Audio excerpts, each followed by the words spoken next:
सर्वप्रथम आम्ही जनमताच्या कौलाचा आदर करतो आणि या निवडणुकीमध्ये एक गोष्ट आपल्याला पाहायला मिळाली की दक्षिणेमध्ये तर भाजपची दारं बंद झालीच, पण उत्तर भारतामध्ये विशेष करून जे ध्रुवीकरणाचं राजकारण बीजेपी करण्यामध्ये त्यांना यश आलेलं आहे हे कोणालाही नाकारता येणार नाही। हिंदू मुसलमान आणि या सगळ्या विषयावर भाजप राजकारण करते ते त्या निमित्तानं स्पष्ट होते, पण जनतेच्या विकासाच्या प्रश्नाच्या बाबत भाजप नेहमी दूर पळते आहे हे आपण चित्र पाहतोय। आज आम्ही हरलो असेल, पण उद्या आज जनता जनार्दन काँग्रेसला देशाच्या सत्तेमध्ये आणल्याशिवाय राहणार नाही आणि त्या पद्धतीचं वातावरण सुद्धा आज देशपातळीवर तयार झालेलं आहे। आणि काही लोक सांगतात की केंद्राचे जे आपल्या देशाचे प्रधानमंत्री नरेंद्र मोदी आहेत त्यांचा बद्दलच्या लोकांचा तो विश्वास आहे, पण मी तुम्हाला सांगतो की लोकसभेच्या निवडणुकीत नरेंद्र मोदींच्या सरकारला लोक परास्त केल्याशिवाय शांत बसणार नाही। ही त्या पद्धतीचा रिपोर्ट आपल्याला या जनकोणामधून पाहायला मिळतो।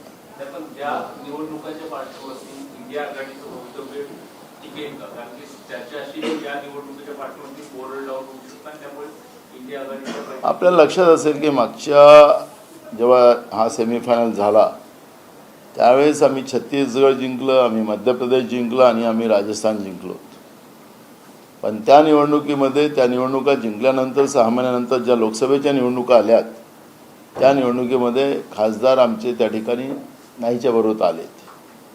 आता हेच उलटं होणार आहे। आता यांना कौल दिला असेल, पण लोकसभेमध्ये काँग्रेसला कौल त्या ठिकाणी मिळेल।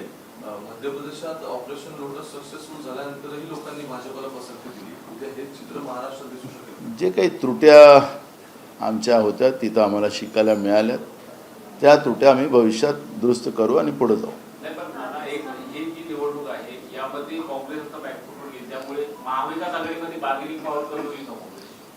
काँग्रेस कधी बार्गेनिंगमध्ये राहिलं नाही। काँग्रेस या देशातील प्रत्येक व्यवस्थेला घेऊन चालणाराच पक्ष राहिला। देशाच्या संविधानिक व्यवस्था आणि देशाचं स्वातंत्र्य हेच काँग्रेसला महत्त्वाचं आहे। खुर्चीपेक्षा काँग्रेस त्याच विचारानं इतके वर्ष या देशामध्ये लढा देते आहे आणि जनता काँग्रेसच्या पाठीशी उभी राहणार आहे। आत्मविश्वास या 3 राज्यामध्ये काँग्रेसला लढला।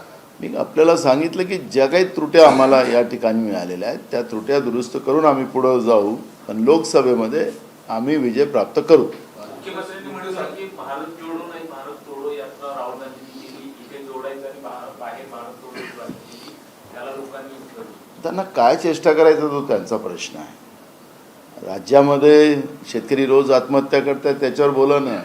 शेतकऱ्याला कसं वाचवता येईल, त्यांना कसा न्याय देता येईल, तरुणांची फरफडत आहे महाराष्ट्रामध्ये, रोज लोकांचे आंदोलन चालू आहे, त्याच्यावर बोला ना। राहुल गांधींच्याबद्दल राहुल गांधींनी देशासाठी काम करतात आहे, त्याच्यामुळे राहुल गांधींबद्दल बोलायला अजून ती परिस्थिती नाही आहे, त्याच्याबद्दल मी काही त्या लेवलवर जात नाही। पण मूळ प्रश्न असा आहे की राहुल गांधीजी देशासाठी जगतात आहे, कोण कशासाठी जगतात आहे त्यासाठी मला सांगायची गरज नाही, मी त्या लेवलवर जाणार पण नाही। 2024ला परत मोदी येणार आहे, त्यामुळे आता आम्ही जो काही निर्णय घेतला तो एकदम योग्य होता या निकालाने स्पष्ट केला अजित पवार। ठीक आहे ना, त्यांना काय प्रतिक्रिया। हा महाराष्ट्र आहे, हा शाहू फुले आंबेडकरांचा महाराष्ट्र आहे, छत्रपती शिवाजी महाराजांचा महाराष्ट्र आहे। या महाराष्ट्राचा पदोपदी अपमान करण्याचं काम या आता असलेल्या सरकारमधल्या लोकांनी केलेलं आहे। त्यामुळे महाराष्ट्राची जनता निर्णय करेल ना, काही ही जनता नाही आहे। जे काही महाराष्ट्रात आंदोलन चाललेले आहेत, लोकांमध्ये उद्रेक आहे, त्यावर सरकारने चिंता करावी। आज सरकार त्याच्यावर चिंता करण्यापेक्षा दिल्लीवरच निर्भर आहे अशा पद्धतीचं आपल्याला पाहायला मिळतं आहे। आणि म्हणून मी तुम्हाला सांगतो की चित्र स्पष्ट आहे, अजून खेळ पुष्कळ बाकी आहे। त्याच्यामुळे मी आज खूप सारं त्याच्यावर प्रतिक्रिया द्यावी असं नाही। मी सुरुवातीलाच सांगितलं की जनता जनार्दनाचा निर्णय आम्हाला मान्य आहे आणि आम्ही लोकशाहीला मानणारी लोक आहोत। भाजपकडून प्रतिक्रिया येत आहेत, मोदींना बनवती राहुल गांधी म्हणाले होते म्हणून काँग्रेसला जनतेनं जागा दाखवली असं म्हणतायत। असं आहे की मला त्या पनोतीमध्ये जायचं नाही आहे. हे पनोती शब्द हा लोकांचा शब्द आहे, काँग्रेसचा शब्द नाही आहे. त्यामुळे पनोतीचा प्रचार ते करत असतील भाजपवाले तर त्यांना लकलाभ आहे.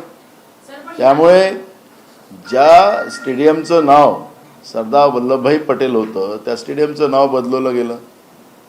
त्यानंतर सत्तेच्या आधारावर तुम्ही बदलवलं, पण त्या स्टेडियमला लोकांनी नाव दिलेलं आहे, काँग्रेसने नाव नाही दिलेलं आहे. त्याच्यामुळे मला त्याच्यावर चर्चेला जायचं नाही. त्या पनोतीच्या आखरी भाजपवालेच पनोतीचा प्रचार करत असतील तर त्यांना लकलाभ आहे पनोती. या निकालाचा महाराष्ट्राच्या आगामी निवडणुकांवर परिणाम होईल असं तुम्हाला वाटतं?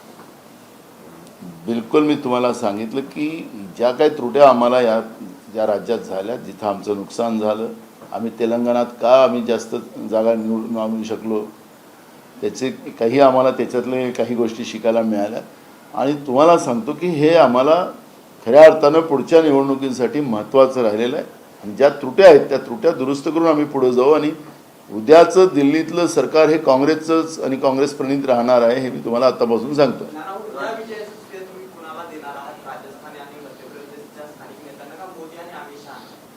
ते त्यांच्या पक्षाचा निर्णय करावा, तो आम्हाला काही त्याच्यावरती प्रतिक्रिया द्यायची काही गरज नाही. आता पुढं त्यांच्याच राज्यात काय होतं ते आपल्याला कळेल ना. पण भाजपचे सगळे नेते म्हणतात की मोदी ही एकमेव गॅरंटी आहे. तर गॅरंटी असती तर राज्यामध्ये सगळ्यात जास्त शेतकऱ्यांच्या आत्महत्या नसत्या झाल्या. ज्या महाराष्ट्रामध्ये मोदीजींनी 2014 शेतकऱ्यांना आश्वासन दिलं होतं, त्यांनी ज्या पद्धतीनं भरोसा जाहीर केलेला होता, त्याच महाराष्ट्रामध्ये सगळ्यात जास्त शेतकऱ्याच्या आत्महत्या आहेत ना.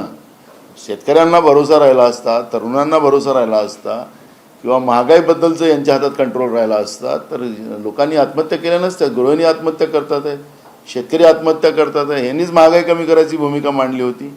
म्हणून भरोसा आहे की नाही हे तुम्हाला लोकसभेच्या निवडणुकीत कळणार ना. मागच्या काळात आम्ही याच राज्यामध्ये जी निवडणुका जिंकलो होतो, छत्तीसगड, मध्य प्रदेश आणि राजस्थान, आम्ही तिन्ही राज्य जिंकलो होते मागच्या सेमीफायनलला. मी मगाशी सुरुवातीला सांगितलं की तिथं आम्ही हारलो, तिथं आम्ही आता पुढच्या निवडणुकीत जिंकू. तिथला ते रूटच आहे. आणि म्हणून देशातलं सरकार बदलेल हे तुम्हाला मी आतापासून सांगतो. दोन गोष्टी आहेत. एक म्हणजे राजस्थानमध्ये अंतर्गत गटबाजी ही फार बाहेर आली होती निवडणुकीच्या आधी सुद्धा आणि नंतर. राजस्थानमध्ये बीजेपीमध्ये काय होतं? नाही, बीजेपीमध्ये काय होतं? तिथे अंतर्गत गटबाजी बाहेर आली होती. आणि दुसरीकडे महाराष्ट्रात ही काय चर्चा असते की आता काँग्रेसमध्ये काही नेते भाजपमध्ये जाणार. तर मग येणाऱ्या काळात असं असेल तर निवडणुकांचं जनता काँग्रेस सोबत आहे, जनता काँग्रेसच्या सोबत आहे, एवढंच आम्हाला माहिती आहे.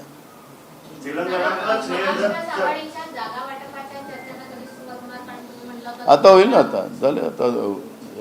आता लोकसभेचं अधिवेशन 2 तारखेपासून सुरू होते आहे.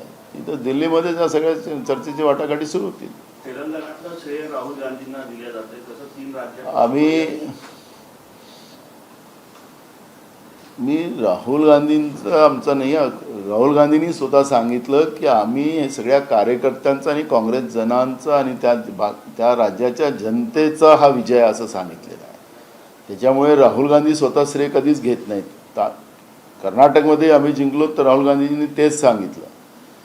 आमच्याकडे मी पण नाही आहे आमच्या नेत्यांमध्ये. जबरदस्ती तोंडात टाकू नका. ते जे गोष्ट नाहीच म्हटलं त्या गोष्टीला काय कशाला घ्यायचं. कर्नाटकच्या विजयानंतरचा मोमेंटम काँग्रेसला कुठेतरी कंटिन्यू नाही करता आला. त्याची ही सगळी परिणिती असं म्हणाला. मी सुरुवातीला सांगितलं दक्षिणेमध्ये लॉकबंद आम्ही यांना भाजपला बंद केलं ना. तुम्ही दक्षिणेमध्ये सगळे थांबलेले आता तर फक्त हेच आहे. तर तुम्हाला छत्तीसगड, मध्य प्रदेश आणि राजस्थानचा ट्रेंड सांगितलेला आहे की मागच्या लोकसभेमध्ये त्यांना भाजपला फायदा मिळाला होता, आता आम्हाला फायदा मिळेल. ट्रेंड बदलेल ना. महागाई आणि बेरोजगारीचा विषय म्हणताय, पण या पूर्ण राज्यामध्ये एवढी सगळी परिस्थिती असताना का भाजपला वोटिंग केलं असं मला वाटतं? मी सांगितलं आमच्या काही त्रुट्या असतील त्या दुरुस्त करू. काय असेल त्याचं विश्लेषण चालू झालं. ईव्हीएम मध्ये अनेक वेळा प्रश्न उपस्थित करण्यात आलेले आहेत. आजचा हा जो काही निकालाची आकडेवारी आहे ती पाहता तसा काही प्रश्न तुम्ही उपस्थित करताय का आणि काय वाटतं ईव्हीएम मध्ये? त्या आम्हाला ईव्हीएम बद्दल काय बोलायचं नाही, त्याच्याबद्दल काय चर्चा करायची बरोबर. मला हिंदी में बताइए, 4 राज्यों में चुनाव परिणाम आया, 2 राज्य जो कांग्रेस शासित थे चले गए हाथ से, एक तेलंगाना में जीत हुई है. किस तरह देखते हैं इसमें? देखो, हम जनता जनार्दन का जो निर्णय है वो कांग्रेस एक्सेप्ट करती है. छत्तीसगढ़, राजस्थान और मध्य प्रदेश में लास्ट इलेक्शन में हम जीत हासिल किए थे और उसके बाद लोकसभा का चुनाव हुआ, उसमें हमने हम लोगों को वहाँ पे लोकसभा में आई थी। लेकिन जो भी गलतियाँ इस चुनाव में हमारी हुई उसको सुधार के हम लोग लड़ेंगे और लोकसभा में सबसे ज़्यादा जगह हम इस राज्यों से हम चुन के जाएंगे। और इसमें एक बात आपने देखा हो कि दक्षिण का जो एरिया है उसमें बीजेपी पूरी ब्लॉक हो चुकी है, बीजेपी को कोई स्थान उस एरिया में नहीं है, वही आपने देखा है। तो मुझे लगता है कि आज की हार कल हमारी जीत की तरफ लेके जाने वाली है और लोकसभा में सबसे ज़्यादा अच्छा प्रदर्शन कांग्रेस और कांग्रेस प्रणीत व्यवस्था करेंगे और देश में सरकार कांग्रेस की आएगी। कहीं ना कहीं खतरे की घंटी है महाराष्ट्र के लिहाज से, क्योंकि जिस प्रकार से छत्तीसगढ़ आपके हाथ से गया, राजस्थान गया, अब आने वाले दिनों में महाराष्ट्र में असेंबली और लोकसभा दोनों ही चुनाव होंगे, तो चुनौती आपके लिए भी है व्यक्तिगत रूप से? महाराष्ट्र में जिस तरह से शौफुल्ला अम्बेडकर विचारधारा को और छत्रपति शिवाजी महाराज के विचार को ये जो भ्रष्टाचार की राजनीति के आधार पर जो ख़त्म करने का काम किया है, दो समूहों में लड़ाने का काम जो हुआ है, ये विचारधारा कभी भी एक्सेप्ट नहीं कर सकती है। शौफुल्ला अम्बेडकर की विचारधारा सामाजिक न्याय की रही है, छत्रपति शिवाजी महाराज की भूमिका ये सामाजिक न्याय की रही है। और महाराष्ट्र की जो राजनीति है वो जो इस तरह से गंदा करने का काम केंद्र में बैठी हुई सरकार ने जो की है, उसके परिणाम बीजेपी को भुगतने ही पड़ने वाले हैं। और इसका कोई परिणाम जो अभी चुनाव हुए उसके कोई परिणाम महाराष्ट्र पे नहीं होंगे। अब महाराष्ट्र की जनता जो गलतियां हमारी इन राज्यों में वो सुधार कर हम ये लड़ाई लड़ेंगे और उसमें हम लोगों को फायदा मिलेगा। आप ही के नेता हैं प्रमोद कृष्णन, प्रवक्ता भी है कांग्रेस पार्टी के, उनका बयान है, उन्होंने कहा कि जिस प्रकार से सनातन विरोधी बातें कही गई कुछ एक नेताओं द्वारा या कांग्रेस पार्टी ने उनका विरोध नहीं किया और ये लोग इंडिया अलायंस में है, तो कहीं ना कहीं इसका नुकसान जो है वो हिंदी भाषी प्रदेशों में पड़ा और कांग्रेस पार्टी उसका नुकसान झेल रही। देखो, हमारे नेता राहुल गांधी जी हर राज्य में आप जाते हैं तो वहाँ पर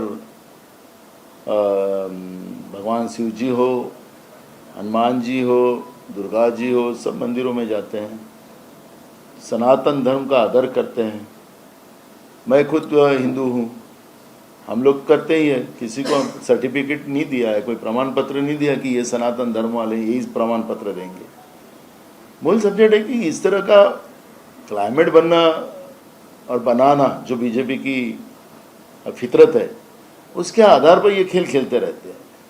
मैंने शुरुआत में कहा कि ये जो राज्य है, जो साउथ में तो इनको पूरा ब्लॉक किया गया है, लेकिन ये जो राज्यों में हिंदू मुस्लिम और इस तरह की लड़ाई बनाने में बीजेपी को यश प्राप्त हुआ।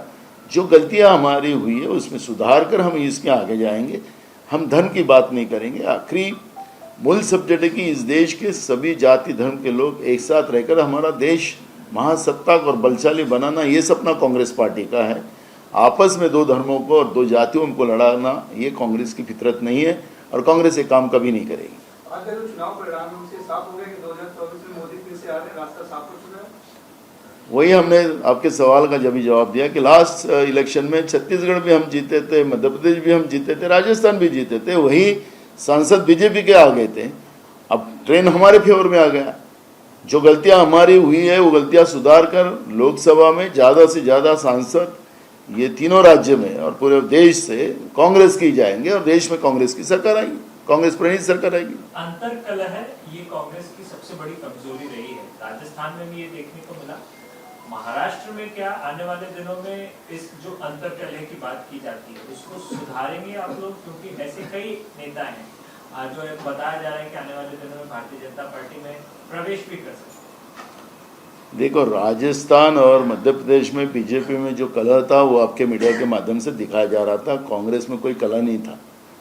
लेकिन ठीक है, हारने के बाद बोलने के लिए लोगों के लिए जगह बनती है। राजस्थान में क्या था, आखिरी तक वसुंधरा राजे जी को तो साइड ट्रैक ही कर दिए थे। मध्य प्रदेश में भी वही हाल था बीजेपी का।